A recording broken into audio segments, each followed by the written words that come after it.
श्रीमातुः सरस्वत्याः उपासकः भगवान् वेदव्यासः मनुजलोकाय अत्यन्तोपकृतिं कृतवानिति सर्वजनविदितम्। जगद्गुरु आदिशङ्करकृत उपनिषद्ब्रह्मसूत्रभाष्यं भगवान् वेदव्यासः निशम्य प्रहृष्टमनः अभूत्। स्वस्य 16 वर्ष आयुर्वृद्धिः आचार्याय ददौ। तत्फलेन एव आचार्यकृत अनेकस्तोत्रकाव्यानि अस्माभिः लब्धानि। भगवान् वेदव्यासस्तुत श्री सरस्वती कीर्तनं श्रूयताम्। कीर्तनं बासर सरस्वती प्रणमाम्यहम्। रागं हंसध्वनि, ताळम् आदि। विरचितवान् मचिलीपट्टणं डॉक्टर DVLN राव, मुद्र नृसिंह।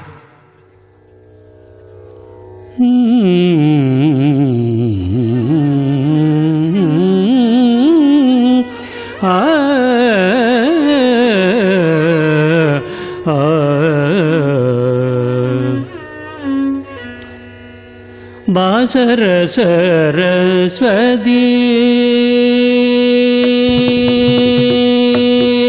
बासर सरस्वती,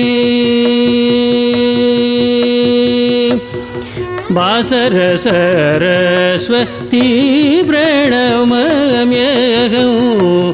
नादसुधरसस्वादविनोदिनी बासर सरस्वती प्रणमाम्यहम्। नादसुधरसस्वादविनोदिनी बासर सरस्वती।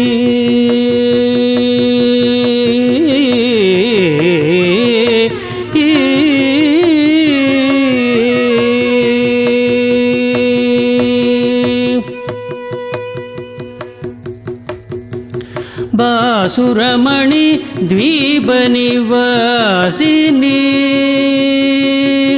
बासुरमणि द्वीपनिवासिनी भूसुर खेचर ज्ञानप्रदायिनी, भूसुर खेचर ज्ञानप्रदायिनी बासर सरस्वती प्रणमाम्यहम्। नादसुधरस स्वादविनोदिनी बासर सरस्वती।